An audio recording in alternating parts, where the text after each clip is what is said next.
The views and opinions expressed on any program are those of the producers and/or the persons appearing on the program and do not necessarily reflect the views and opinions of FRC Media, Bristol Community College, or the City of Fall River.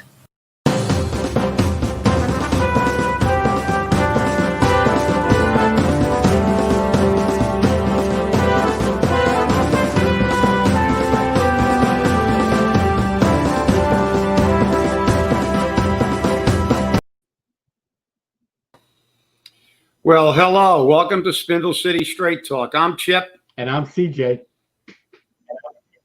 And it is Monday in the Riv. Yes. And I guess we'll start with Commander COVID. There you go. All right. As of yesterday, the state numbers was 122,904. The new cases was 267. The total deaths was 9,001. New deaths, 14. Bristol County had 9,525. Now, here's where we ran into a little difficulty. The Fall River numbers as of Thursday was 1,996, and the number of deaths was 127. The mayor's office did not publish a count on Friday, and they don't publish counts over the weekend anymore. So I'm not sure if he didn't publish a count on Friday because it was 9/11, or if he didn't publish a count on Friday because he didn't want people to see the numbers grow so much. So we'll have to wait to see what the numbers are today, and we can talk about it on Wednesday to see how much of a growth we had. Because with the double-digit growth, we're cutting it close to going into a red zone, which means school must be all remote. And with school starting on Wednesday, it's going to be interesting. Now, Wednesday is an all-remote day, so we'll see what happens. Yeah, well, what's interesting to me is you notice that nobody is talking about the actual percentages of deaths now. They're only focusing on increases in cases because it's politically expedient for them. Right. They want to make this thing, as I said, we know it's a very narrow demographic that has, a fatal outcome with this, and they want to continue this because there's an election coming up, and this is what disturbs me. The medical evidence is the medical evidence, but I want to see what are our death rates increasing. We are getting closer. I just saw something a few minutes ago on television, and that Pfizer has announced that they have one more test to do, and they may have a vaccine before the end of the year. But all these things, we're not saying how many people are dying. Have we reduced the death rate? Obviously, people are now going out and doing more. They're going to football games and going to things, and we may have a spike, but we have spikes in the flu. And let's look at the consequences. And again, politics rears its ugly head. But before we get into some other things, I want to first say that everybody should have their thoughts and prayers for the two police officers who were shot while sitting in their patrol car by some scum, some pond scum that walked up to the car and opened fire. And to the other pond scum who was sitting in the hospital saying, "We hope you die," they're not even human.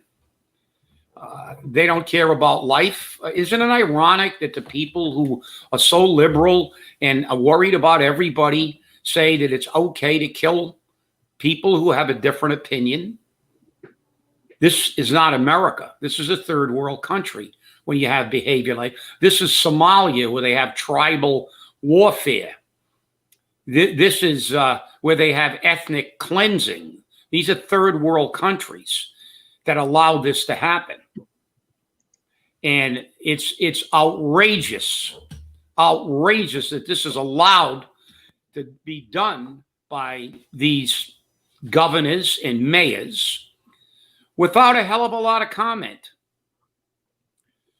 And one of them was a female officer with a young child. The only good news is this morning they reported they went into surgery and it looks like they may survive. But just let's look at this. Let's look at this.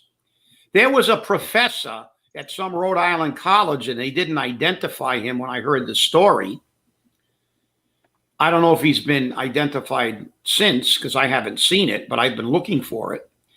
There was a professor at some college in Rhode Island who said that the execution in Portland, when that guy that had beer spray and was executed by that Antifa nitwit who was killed by the marshals that were trying to arrest him, who ambushed him and killed him, was morally justified because he was a fascist. This is what's being taught to our children. It was morally justified because he is a fascist. So get ready, everybody out there, because the people that are behind this movement have just basically said, and they feel the way this professor does, if you have a different opinion than they do, you are a fascist, therefore they can kill you. And it's morally okay. So this is the society that we're devolving into. And believe me, there's going to be a war in this country. And somebody's got to step up for these governors and mayors to allow this to happen. Although the imbecilic mayor of LA, I guess he could not say it, but he went on and said the shooting of those officers in LA was not justified because they're there to protect and serve and blah blah blah. But you could tell he was almost you could see his sphincter muscle, his anal sphincter tightening because he had to say that. He was almost choking on his words. Because this is what really upsets me. They're allowing this country to degenerate into Somalia. Ilhan Omar is going to feel very at home now because we're turning this country into Somalia. So I had to get that off my chest because it really upsets me. And they continue to show the assassination attempt on television with the guy walking up, and he hasn't been apprehended to my knowledge. So. All right, CJ, you want to comment on anything on that, or we just want to move on here? Well, I'm going to move on something along a similar line. Do you remember David Medeiros from the police department? Chip? Mm-hmm. He passed away. Mm-hmm. Yeah. He passed away. Really? Yeah, he passed away on September 7th from complications of pneumonia. He was born in Fall River. He resided in Arizona and retired in Bradenton, Florida. He leaves his wife, Madeline, of 50 years. 50 years, that's a long time. And 3 children. Richard, he proudly served in the Fall River Police Department for 28 years. Dave's passions included coaching sports, the arts, reading, and the beach. Whether discussing global issues, humanity, politics, spirituality, history, or athletics, you would be remembered by his family for his wisdom, guidance, and meaningful life.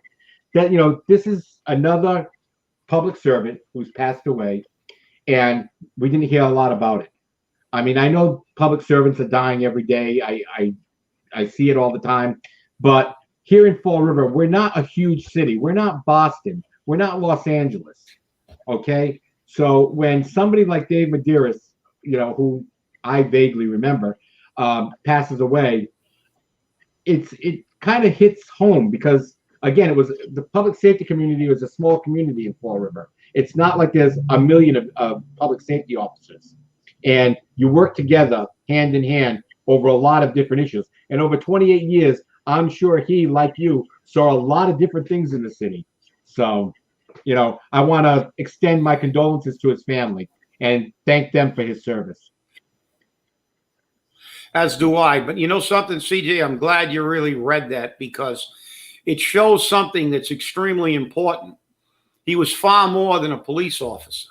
That's right. He was active in his community. He coached sports. He's a human being.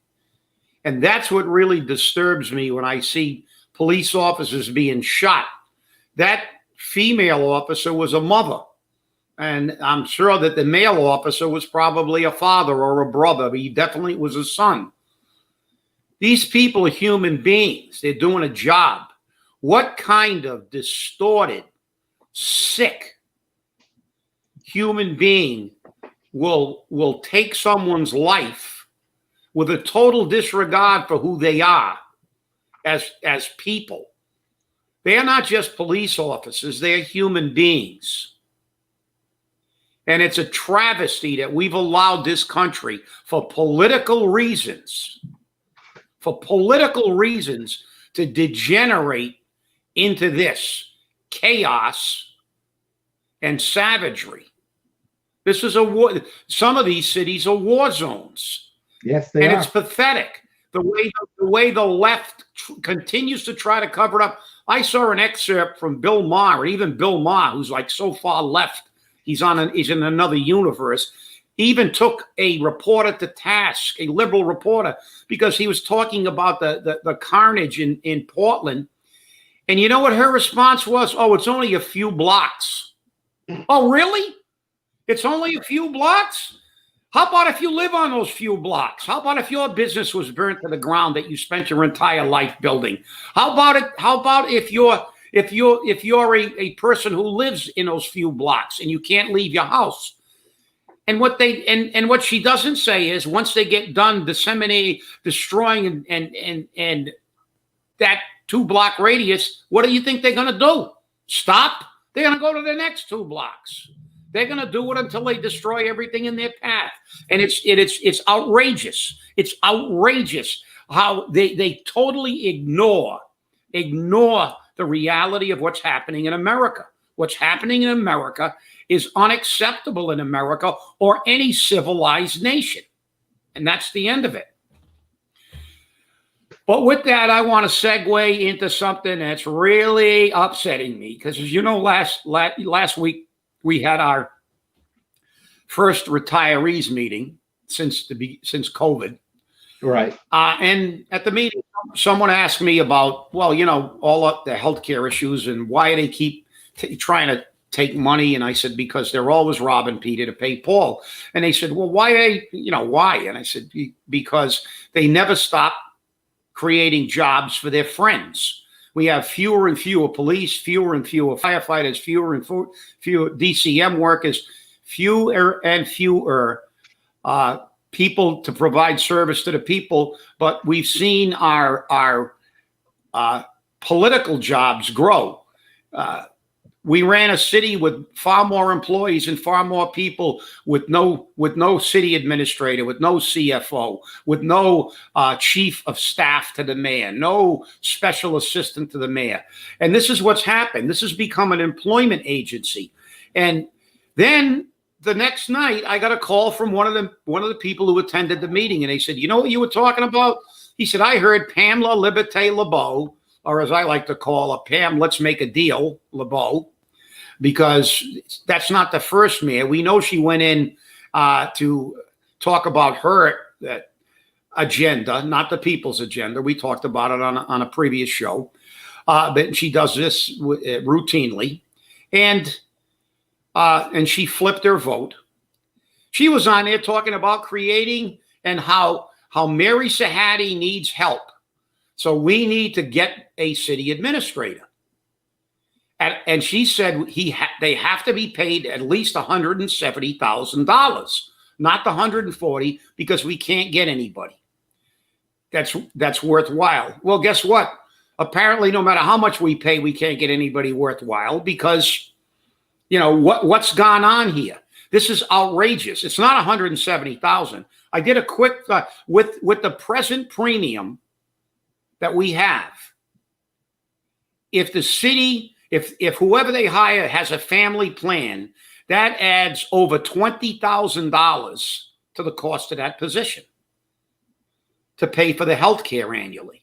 So now we're up to $190,000, not counting stipends, automatic cost of living raises, vacations, and other benefits. So we're looking at a package in excess of $200,000. So my question is, where are we going to get the money? We talked about we got no money, but I can guarantee you Mary Sahadi hid the money in the budget. So they're going to find the money for that job. And I will tell you something. Mary Sahadi's job is relatively new. We didn't have a CFO 6 years ago. I don't think so. It's a relatively new. How much help do we need in Fall River? It only used to take 8 political hacks to screw in a light bulb at City Hall. We're up to about 15 to screw in a light bulb at City Hall. Do we need a CFO? If we're going to get a city administrator, remember, at one time we had no city administrator. Then we got Alan Silver, no CFO. Alan Silver didn't need a CFO. Bob Connors didn't need a CFO. Jim Smith didn't need a CFO. But then when Kathy Ann came up, she needed help.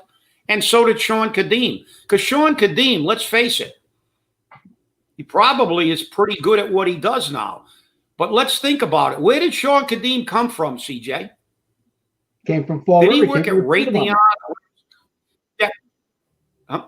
Yeah, but he was a financial something or other at Raytheon or some other company. Right. And the reality is he did his on-the-job training in municipal government in Fall River. Yes, he did.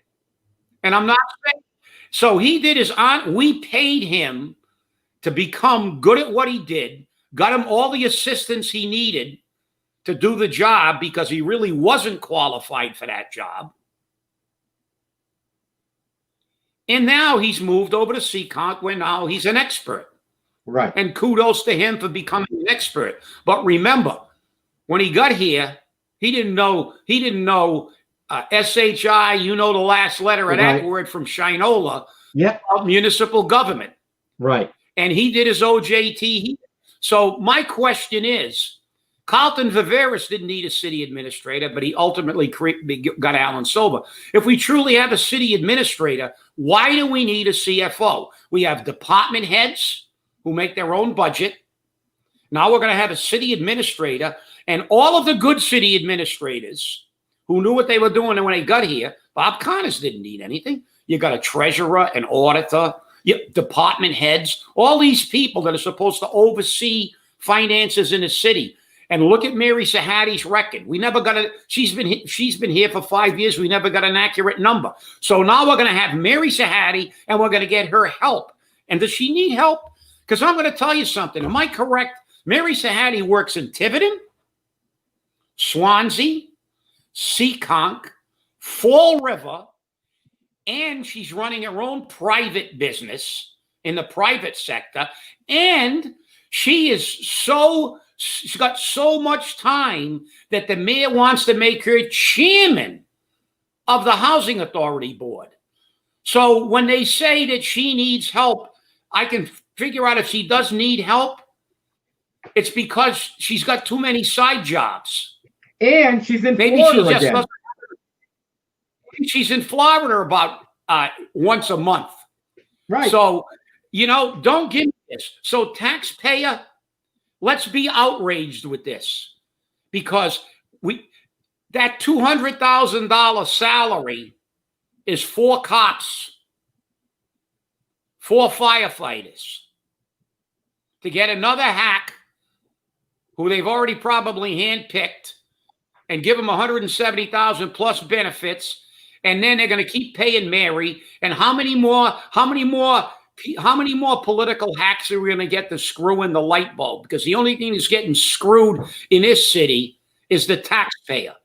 And city council, I hope you're paying attention, because anybody that supports this city administrator without the elimination of the CFO position should be out of office a year this November, because you don't deserve to sit in those seats, because all you ever do is create jobs that don't really give us anything. Give us workers, not chiefs. And it's deplorable. This is ridiculous. And I wish we were in the studio so we could spin the screw you taxpayer wheel. So I just had to. I missed that. Off on that. It really, yeah, me too. It's me too. But I mean, this is nuts. It is. It is. Well, for those parents that are concerned about the starting of school and whatnot, there is I love this. There is a special meeting of the Fall River School Committee, a regular meeting of the Fall River School Committee, all in the same day. And there's a subcommittee meeting on the evaluation. So that's all happening today here in Fall River. So if you're a concerned parent, which I know most are, please take a peek at the meeting. Watch it online or watch it on. I believe it's going to be on Channel 18. Just get an idea of where your city government is at, especially with the school department.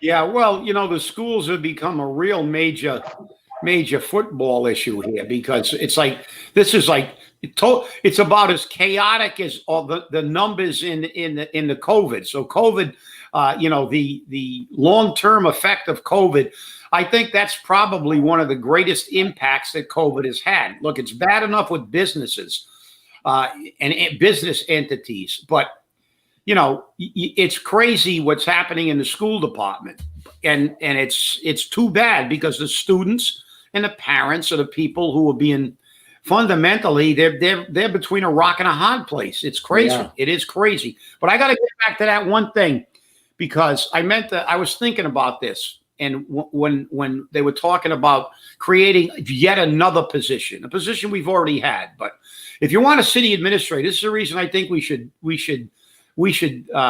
dump the charter in the barrel and get a type E charter. We should have a city manager, period. We shouldn't have a mayor. Why pay a mayor? Why pay a mayor 6 figures when he's got city administrator, chief of staff, CFO, department heads, all these people? What this is, people, taxpayer, this is a giant Ponzi scheme.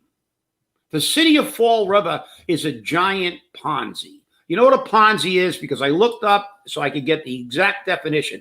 It's the investment in a non-existing enterprise. The city of Fall River is a non-existing enterprise. What has Fall River done? Are we growing? Is this a business? Well, if it's a business, it's a failure, because the city has gotten progressively worse over the last 15 years. So, but they continue to go to you and say, you have to pay more fees, lower taxes, because you have to fund and invest in this non-existing enterprise. So welcome to Fall River, the greatest Ponzi scheme in Massachusetts. I just had to get that one in. And guess what? You can run this Ponzi and you don't go to jail. That's right. You never go to jail. You can go in front of the council and never get a number right, and they keep giving you your pay, give you pay raises, and give you an automatic cost of living raise, and they get you a helper because they say you're too busy, even though you got 17 jobs. But you don't have time. Of course you don't have time. You're supposed to be the CFO in Fall River. Didn't Coogan, when he got in, say that she wasn't going to be on the board for the housing authority? Yes, he did. Then he wants to make it a chairman. Right, and that's Coogan would say to her, Mary. That's why Sean Kadim objected to the vote of her being appointed to the housing authority. So it's going to be interesting to see. Yeah, you think Coogan would say to her, look, if you're overwhelmed, stop going to Florida. Stop working in Tiverton, Swansea, Seekonk. Do you want this job, or do I hire somebody else that's going to be a full-time CFO until we get a city administrator? You think he'd say that? No. Go get all the side jobs you want. Go run your company. Go do everything you want, and then complain. I'm overwhelmed. Well, maybe that's why the numbers are always screwed up. Maybe she does have a reason, because she can't spend the time that she needs to spend. But then again, that's what she's being paid to do. I wish I was getting paid. That's the way I look at it. If I'm going to pay somebody to fix my plumbing, you can be damn sure that they better fix my plumbing. I agree. Not be going out on the side taking 500 other jobs and say, "Well, I don't have time to fix it." Well, then we've got an issue. And taxpayers, remember, you're part of the giant Ponzi scheme. Just keep paying for this non-existent enterprise, because this enterprise is failing. Failing rapidly. That's for sure. And I mean, we noticed it right away because remember, we're talking, Pam Laliberte is talking about giving a raise to a position that's about $30,000 more than the previous person holding the job had. Yet, we can't meet the budget. We are running the budget with a structural deficit.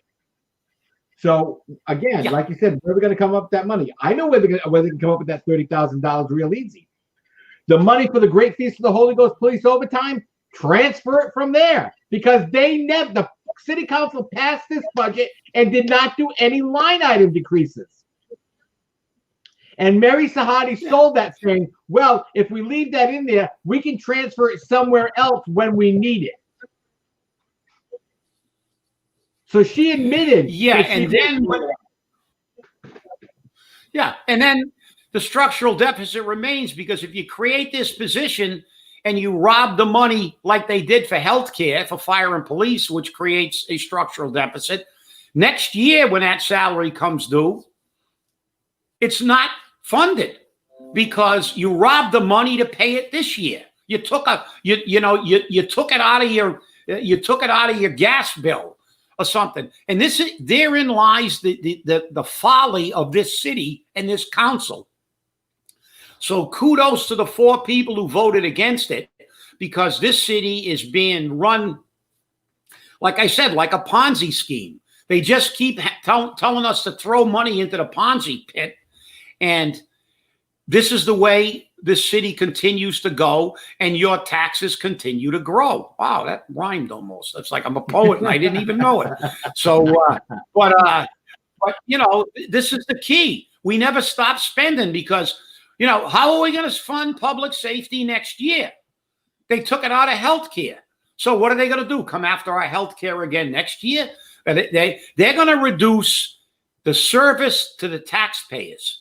They're gonna either cut personnel or try to balance the budget on the backs of the employees while they give out, I know Mary Sahadi's got money hidden all over that budget. You know it too, CJ. We've looked at the budget. I know she's buried money for pay raises in the healthcare because they don't look at the healthcare as an obligation. They say we've run on the budget and we can steal money from there all the time. It's a slush fund. But this year with COVID, this may be the first year we need the projected amount of money to be fully funded, even though they're legally supposed to. But guess what? When they do run out of money and they come back to the employees like they tried this year, I'm going to file a suit on them so fast their head's going to spin because they're violating the law. The city council voted to fund the health care fully, not partially. The law says it has to be funded. So when they took that money out of there, the city council acted against their own vote and against the law, against the collective bargaining agreement that stipulates 75% and against 150E Section 7, subsection B, that says it has to be funded. So guess what? When and if, they better hope they don't run out. But the reason your taxes never stop going up is because they never stop creating new positions. And you know something? If you want a city administrator, get rid of the CFO. And let's get rid of the mayor. Let's get rid of it. Let's get rid of this charter that's been a disaster, and let's have a new charter and with a type E government where the mayor is just like he is now, ceremonial. That works for me. Hey, that was a fast show. So we're out of time. So I want to thank you for inviting us into your home. Thank you for giving us the opportunity to share a little bit of our information. And hopefully you'll share some with us. Thanks for watching. Stay angry, stay safe, and remember, watch your government. Yes, and keep those police officers in your thoughts.